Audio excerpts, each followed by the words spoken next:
Hello and welcome back. I'm just a lady with a bulldog, a camera, and far too many opinions. And I know you come here for these opinions, but I also know that you come here as your one-stop shop, your source for the up-to-date, the hottest Gen Z lesbian TikTok drama. What do you mean you don't? Okay. Well, listen, you do come here for the opinions because they're usually right, and you do come here for the cringe though, okay? Sometimes I provide that cringe. You also came here for bulldog snores. I don't think you probably really come here for JoJo Siwa, yet here we are.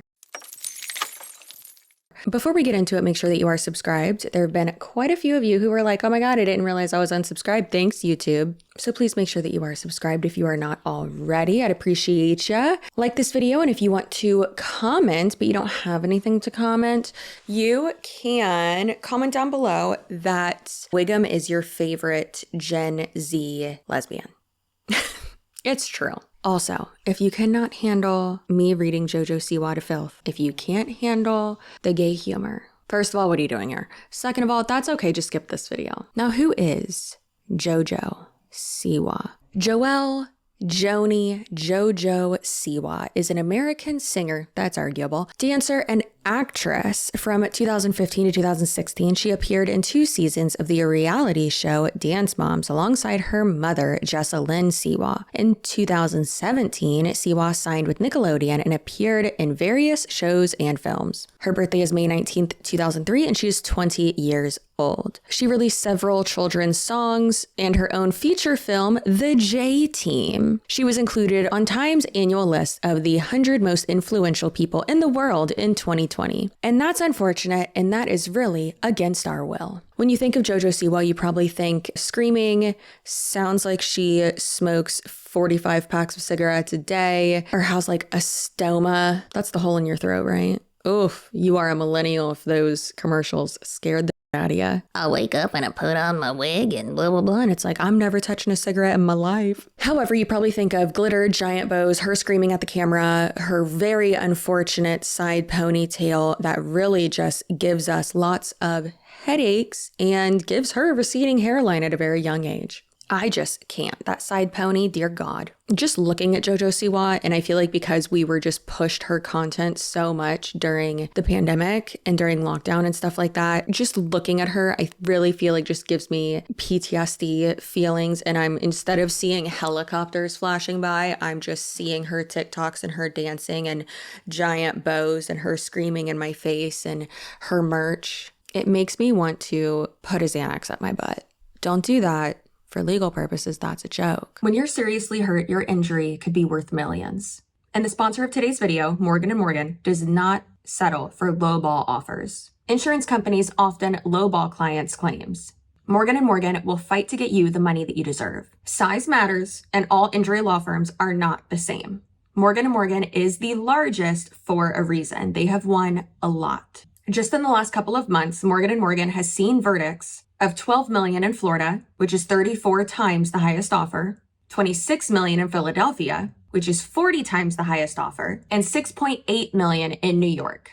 And that was 25 times the highest offer. And the fee is absolutely free unless you win. If you are in an accident or injured in any way, you should know how to protect your rights. Don't overthink it. Take action to protect your rights. And Morgan & Morgan will fight for that compensation that you deserve. Morgan & Morgan has modernized the injury law process, so you can submit a claim and communicate with your legal team all from your smartphone. Did you know that you can start a claim with America's largest injury law firm with just one click? Well, you can, and it's so easy. You can start your claim now with Morgan & Morgan at www.forthepeople.com/CCSUAREZ, or go ahead and click the link in the description box. Thank you again, Morgan & Morgan, for sponsoring this video. JoJo's from Omaha, Nebraska, and her mom, Jessalyn, was a professional dance instructor in Iowa. She has an older brother named Jaden, who is also a vlogger. She started her career as a top 5 finalist and the youngest contestant on the 2nd season of Abby Lee Miller's Ultimate Dance Competition, produced by Abby Lee Miller of Dance Moms. She appeared on the show with her mother and was eliminated in week 9. She soon began to appear on Dance Moms, beginning with her audition for Abby Lee Miller's ALDC, the Abby Lee dance competition team in 2014 and being selected for the team in early 2015. In May 2016, she released her song Boomerang and I Can Make You Dance. Boomerang addresses subjects of online bullying, and the video has over 950 million views. She's also had big merchandise deals, for instance, like with JCPenney, Claire's, and other types of retailers like that, all aimed towards young children, which is her primary demographic. Let's hope her only demographic. In June 2019, the FDA issued a warning about dangerous levels of asbestos in JoJo Siwa's cosmetic makeup, which prompted Claire's to recall the product. Now, I really feel like JoJo is a perfect example of just licensing the out of yourself. For instance, I don't think she had any say in the makeup or the merch or product design or anything like that with any of these things. It's just you're signing a licensing deal. And that's obviously very different than collaborations that like influencers or people like that do, right?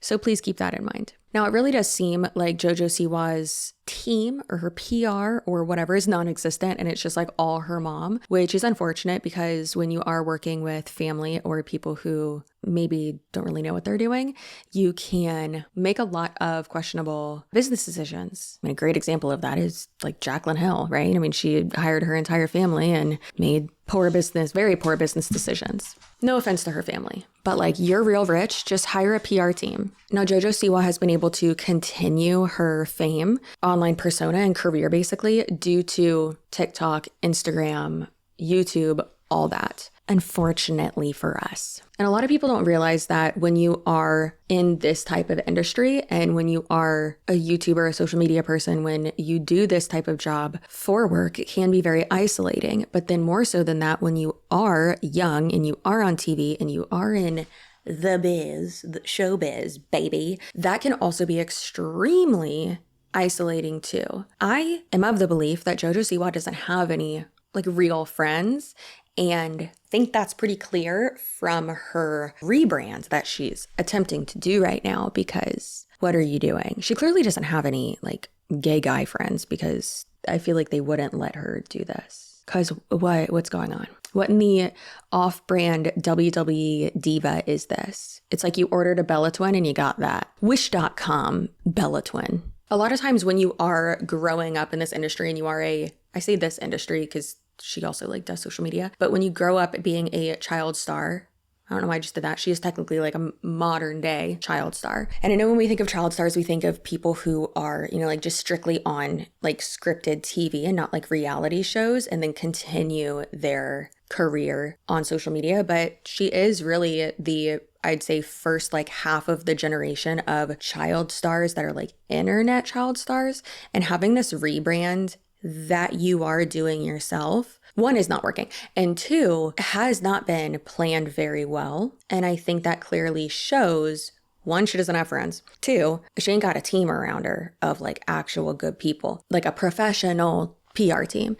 And then three, that yes, she is clearly doing all of this herself and has maybe only had like yes men or industry people around her who are just as delusional as her. We can see that from how she has defended James Charles and Colleen Ballinger, people who she says aren't groomers, and real grooming is a serious topic. And I think when you're surrounded with people who, one, don't take this seriously, but then also, like I've said many, many times before, when you have an audience that is made up of young people who just don't understand how serious this is and who would buy merch bows from her. Like, girl, you were wearing side ponies and giant bows as like an 18-year-old, which is fine if that's your style, go for it. But you're going from that to now being 20 and trying to rebrand as like a bad girl. Your car has your face on it. You're not a bad girl. And as we've always said, two things can be true at once. A lot of people have said that, they feel bad for her. And sure, I do to an extent feel bad for her, but also you should still be held accountable. And just like with people in scams and cults and things like that, like, yeah, you were manipulated into it and you have been exploited and taken advantage of and manipulated as well. But you are still doing that too, knowingly or unknowingly. And yes, JoJo was exploited by her mother, by by other people who are profiting off of her. But then more so than that, she is continuing that cycle of exploitation with the pop group that she tried to make happen. So for this section, we are going to heavily rely on the Rolling Stone article about this that actually just came out. It's very, very well done. Shout out to E.J. Dixon, the author of this. Love ya. You're great. I don't know them. I just think this is well done. So let's go ahead and go over that because it's pretty crazy. So just a quick synopsis. JoJo had a show, which is actually funny because when I think about it, and if you're a millennial, you may remember back in the day, P. Diddy, back when he was Puff Daddy, before he was even Diddy, before he fled the country, he actually had a show, a competition show called, it was kind of competition. Like the first half was, and then like the second half was more of like making the band. And I'm pretty sure that's what it was called. It was a making the band style show. What was it? Destiny Kane or Hoopst was on it. I don't remember. Anyways, it was all these real hot girls and it was a singing group competition, making the band type of show. It was very popular back in the day. And so that's kind of what this was as well. So she had this show that was all about this pop group that she was trying to make happen.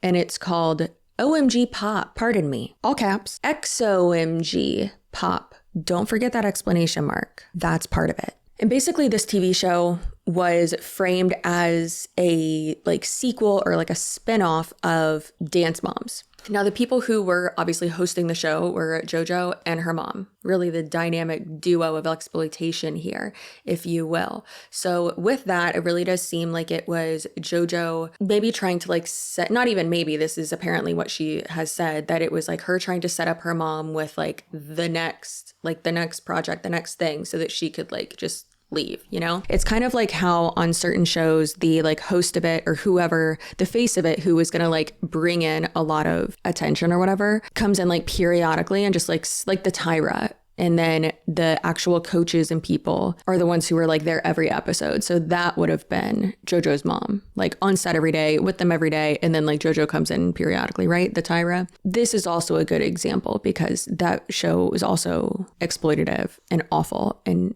just not good working conditions. So as the title of this article from Rolling Stone says, JoJo Siwa promised them pop stardom. They say they were thrown in the trash. With momager Jess Lynn, the star put together a new girl group, XOMG Pop, but after 4 members left, fans had questions about what really happened. So one of the people who has really been vocal about this is Leah Sanderson. As far as I know, no relation to the Salem sisters, the witches, but who knows, maybe. So Leah and Angie are the ones who are really blowing the top off this and exposing it for the show that it was, allegedly. And again, this is all anecdotal evidence. They say that this is their experience. I personally do believe that because it seems right on track with what's gone on with JoJo in general. So Leah has spina bifida, something you're born with. Fun fact, you can test for that in utero. Crazy. Science is crazy. And she's had a lot of issues. She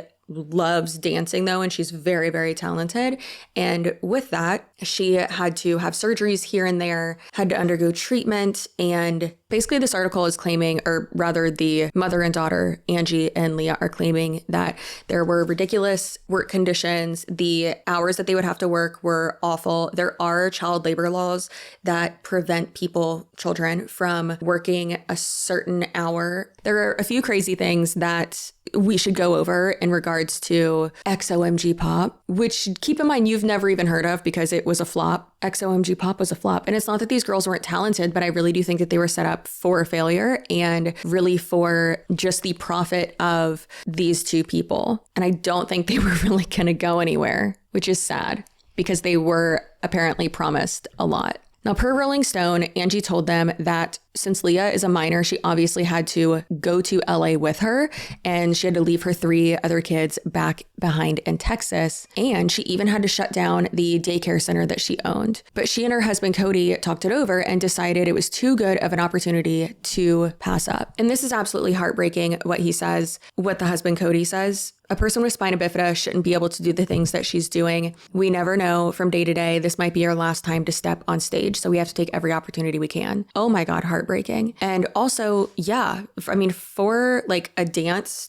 a career in dance and competitive dancing, like that's crazy. It is an industry that is crazy. It's rough. And I don't blame a lot of the people who were on this show or are in this industry and have experienced just anything with either Abby Lee Miller or JoJo Siwa and haven't come out and said anything, because that can then hurt their, their kid's career or their own career. And that sucks. And obviously you don't want that. Now, one of the things that has been going around so much and that a lot of people just find super, super insane, and obviously I do too, but there are other things that I want to talk about, but this is getting a lot of attention since it is so jarring. They also allege Sanderson was forced to work under intense physical duress, with Jessalyn encouraging her to attend a video shoot just a few weeks after she underwent spinal cord surgery. In one instance, just days before surgery, they allege, Leah started bleeding from her belly button during rehearsal for her performance at the Children's and Family Emmys, which was hosted by JoJo. Rather than encourage her to take a break, the Sandersons say Jessalyn told her to put a maxi pad on it so it wouldn't leak onto her costume. Well, at least she didn't tell her to shove a tampon in her belly button, but it's still awful. For the first time, Angie and Leah Sanderson are speaking out, talking exclusively to Rolling Stone about their almost 2-year stint in OMG Pop. They forgot the explanation point. Put some respect on its name. They allege that Jessalyn was overly cruel, calling them names, and in one instance, shaming them for having a disability. The contestant who was the target of the alleged verbal abuse did not return Rolling Stone's request for a comment. Again, don't blame them. JoJo, meanwhile, could also be very nasty and domineering, according to sources, with sharp contrast to her upbeat on-screen persona. The article goes further and says that Angie spoke up to the other mothers in the studio, one of the instructors, a teacher, whoever, just people involved in the production and in the show. And she says that her and her daughter were fired, or from the group. I'm seeing some cultiness happening. Did JoJo Siwa start a cult? Did JoJo Siwa's mommy start a cult? Maybe. Leah and I were in a dark place for months and months, and I don't think we were healthy enough to talk about it. Good on her for talking about it now. In response to the Rolling Stones' request for comment, each of the mothers of the current members of the group sent statements to Rolling Stone via a representative for the Siwas, saying that their experience in the group was positive. The mothers requested not to be individually identified. Now, in recent years, there's been a lot of discourse about child stars, laws regarding that, their parents being greedy and crazy, taking their money. And this is actually still a growing concern in this day and age as the internet evolves, as the social media landscape and the working opportunities and monetization of that really evolves. And thankfully, there has been a lot of talk of exploitation in regards to this. And these are growing concerns that people have on the interwebs in regards to JoJo Siwa's group as well. The allegations against the Siwas highlight growing concern within the entertainment industry regarding the lack of protections extended to minors in Hollywood, particularly within the social media space, which is subject to very little oversight or regulation. In light of such concerns, numerous states, including California, are considering passing legislation that would require adult guardians to set aside a percentage of minors' social media revenue to put into a trust. And that is really where the Coogan law comes into play. So when it comes to Hollywood, the film industry, TV, all that, entertainment,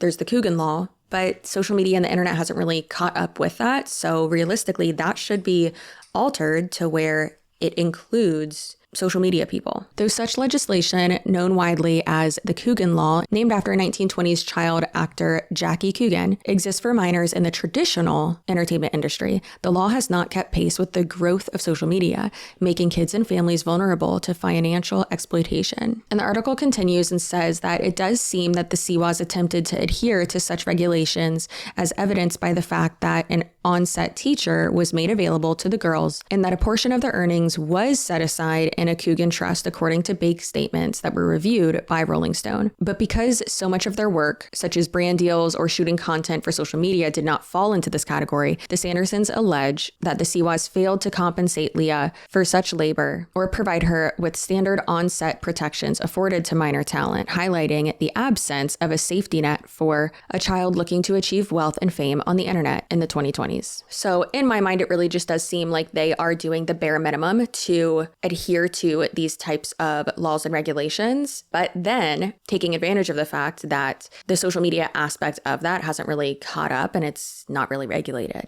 And then the article continues as well, talking about child labor laws and really skirting that and how messed up this aspect is. So not only are these people missing out on a lot of money an income for their household while they're out here doing this type of show that was presented to them as like a Making the Band style show, allegedly, which that has also been corroborated by production assistants and anonymous people on that set as well, that it was supposed to be something like that. But then once they got there, it was a competition style show. So imagine you're agreeing, that's a scam, girl. You're agreeing to something as if like, okay, we're going out here and you already have a spot on this show. Like we're going to be on it the whole time. Like that's a done deal. But then you get there and it's like, oh no, you could be eliminated. I doubt they would have gone to do that if they knew that they could have been eliminated and it was a competition style show instead.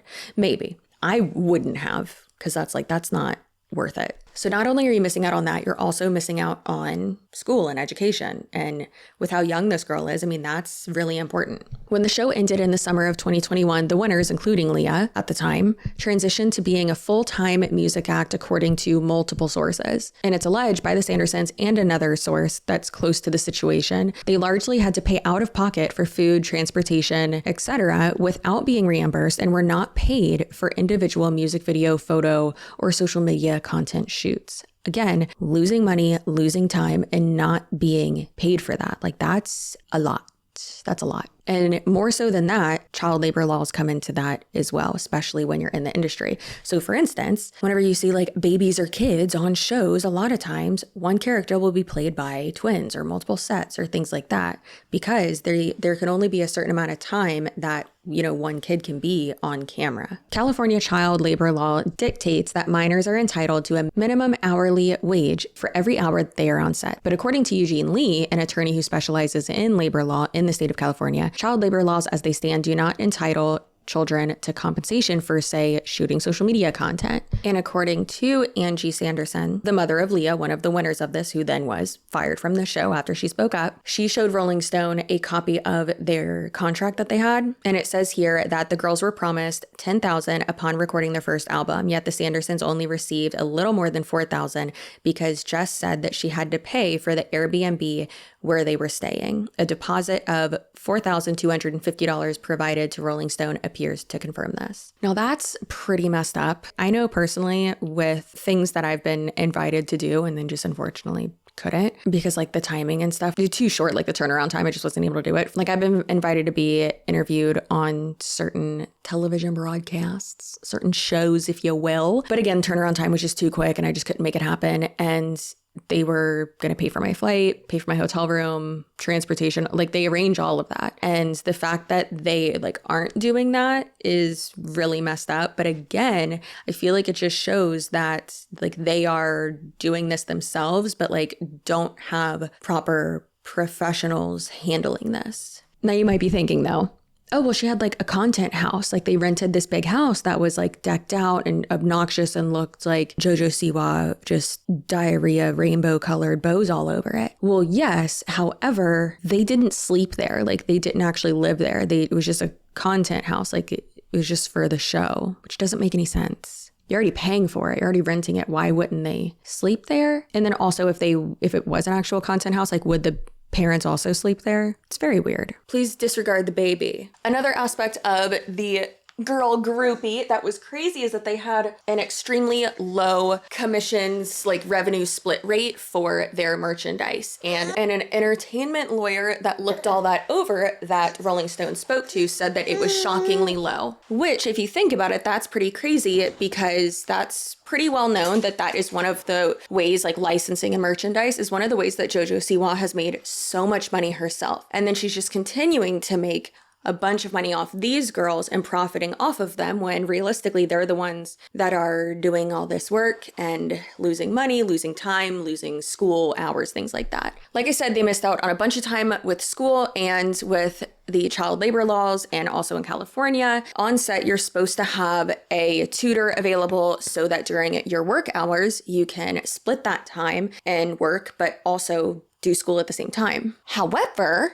As the month stretched on, Leah would only sporadically do schoolwork, she alleges, logging 6.6 hours of class time for the entire calendar month of December 2020. And the legal requirement in the state of California is for minors to attend school for at least 3 hours for every full day that they are on set. And then sources that were on set actually said that it was not uncommon for the girls to fall behind with their academic work. As we said previously, the child labor laws, especially in California, but really just all over, don't include the haven't been updated to include social media aspects of this. And so the article continues to allege that they would spend hours and hours and hours creating social media content and weren't actually paid for that, which is pretty crazy. Again, I mean, that's work. That takes a lot of time, especially if the social media content you're making isn't just, commentary, it's dancing and, I mean, you're a girl group. It's wild. Essentially, they're continuing the same work that they're doing on their show, but they're just continuing it on social media, but also not getting paid for it. Now, if you're a millennial, you probably hate Snapchat just as much as I do. Snapchat is for children and literal perverts.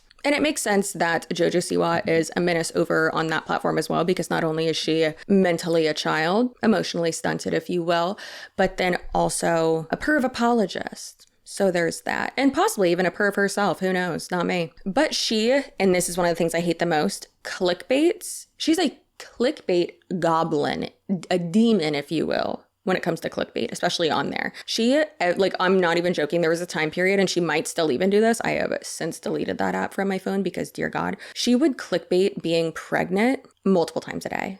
And being like, oh, I'm doing a gender reveal, or like, oh, I bought all these clothes for my kid. You don't have kids. You're not pregnant. Just going on and on and on, and clickbaiting and joking and saying that she's pregnant and pushing out her stomach for a thumbnail. And it's just absurd. And I feel like it really, again, shows how she has no self-awareness and she has no one around her who will actually be like, hey, don't do that. And her audience is literal children who don't care about that and don't understand. That's annoying and that's not okay. But what a lot of people don't understand, some people do, but I'm here to tell you that people will be so clickbaity on Snapchat because you want people to click on it, obviously, but because Snapchat pays creators so well, especially if you have a deal with them, and JoJo does, unfortunately. And I actually found this list on Reddit that was quite beautiful of what's the worst thing that she's done. And this person said, here's kind of a list, and I don't care if she was a kid when any of these things happened. You still need to be held accountable for your actions, especially if you haven't changed. And it says, attempting to silence Colleen Ballinger's victims by saying real grooming is a sensitive subject. Yeah, she sucks.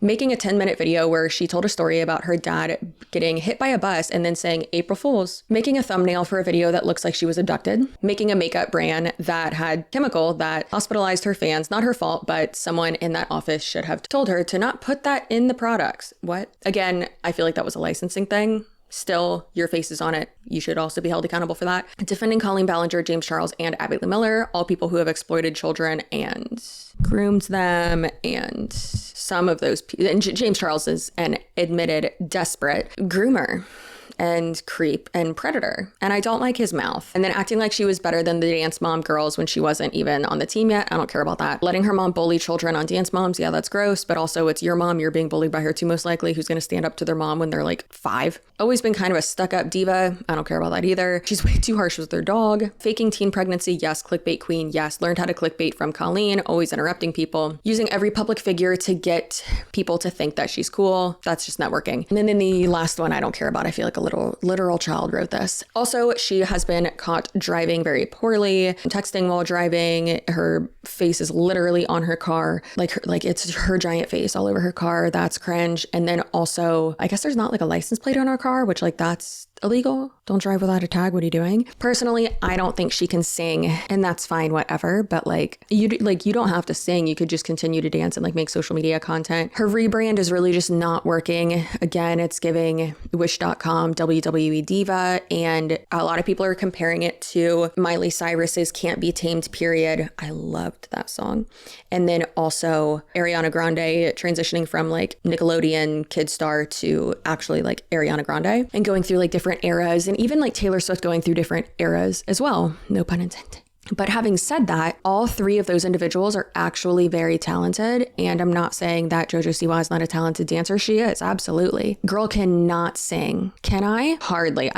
My sister and father are amazing singers. And I have the same voice as my sister. So I'm like, why can't I sing? That doesn't make sense. But yeah, however, she can't sing. And it's really hilarious. I heard Ethan from H3 saying, isn't it so crazy how like people who have like really good voices usually do have like deep, raspy voices, or like women who have, they sometimes do have deeper voices. Again, it sounds like she's got a stoma. Again, hilarious because she can't sing. And it's like, why is your voice like that? A lot of people have said it's because she has started her YouTube videos and content like this for the last many years.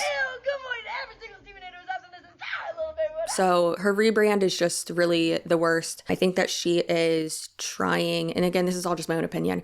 I do think that she's trying too hard to push that, like going from one end of the spectrum to like another and being like, yeah, this is who I am now. Like, And it's like, sure, if that's your style, okay. If that's what you like, okay. But it's giving you're trying to convince us.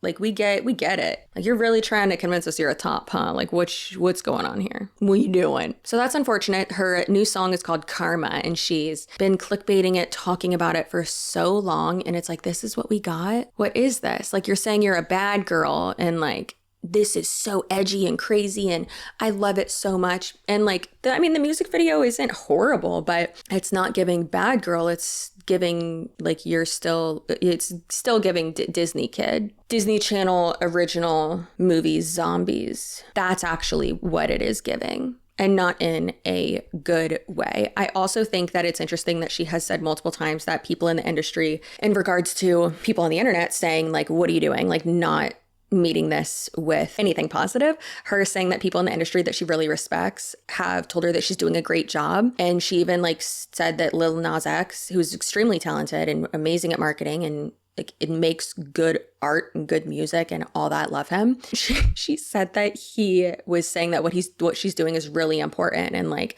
really good. I feel like he was talking about the gay of it all, not your music, because your music's not good. I just think that's super interesting. But I also think that a lot of these people who like are in the industry don't understand, like they just see her at surface level and they don't actually know like the really messed up stuff that she's done and how this rebrand is not going well for her, maybe, and have no idea that she can't sing. Like Gene Simmons of Kiss fame was like, oh, people are just jealous of her. Or she's even said, people just don't get it and they're scared of what they don't know. So that's unfortunate. And those are all just my opinions. Well, it's time to pay attention to my child and my husband and not exploit them and not have them work under disgusting working conditions. So let me know what you think about JoJo's rebrand, because I think it's super cringe and she's trying to do what other people have successfully done in the past, and it's not working because she doesn't have the talent to back it up or like the team behind her to back it up. Again, she's the Wish.com version, I think, of what Miley Cyrus tried to do. Anyways, I appreciate you. Love you. Your butt looks so good. Hey, so it's the next day and I'm looking through like assets and stuff for this video. And I just remembered that since I was in a rush, I forgot to mention it in this video. You're going to hear a little gremlin back there. But I forgot to mention that there are a bunch of ridiculous and crazy people on the internet being like, oh my gosh, she, needs to stay away from kids and blah, blah, blah. And they're only saying that because she's gay. I don't like that. I did want to include that in here too. Like, listen, she's cringe at best, and there's other things that she hasn't done good. However, saying that you need to keep JoJo Siwa like away from her fans that are children in like an appropriate setting. For instance, it's this clip and this tweet and all this that is having me want to say this, because that's ridiculous. Like, for instance, someone texted me that and was like, listen, I might not like JoJo Siwa, but this guy is the worst. And I was like, oh my God, yeah. And then I actually responded and I was like, this just in, gay people not allowed to ever speak to anyone, including children. Like, that's harmful. That's not an okay narrative. If you're homophobic, just say that. But there's obviously a difference between that and then like making fun of her being cringe and this horrible rebrand. And there have been a lot of people who are like, oh, this is just like a publicity stunt for her. But that would be different if the music was good. It's not good. Then again, I'm not her target audience, but I'd say like objectively, it's not good. I personally don't think she can sing very well, especially from like the clips that we've seen. And I mean, she's a great dancer though, so she's got that going for her. Kind of like J-Lo. She's good at dancing, but can't really act. I'm a sucker for J-Lo rom-coms though. And then like absolutely cannot sing. So I don't know, maybe she's trying to do that. Anyways, just wanted to pop in and say that. Let's continue with the outro of this video. Subscribe. Love you. Know your limitations. Don't try to sing if you can't, okay? And you know what? Auto-tune. What did T-Pain teach us? You can rhyme mansion with Wisconsin. Okay, goodbye.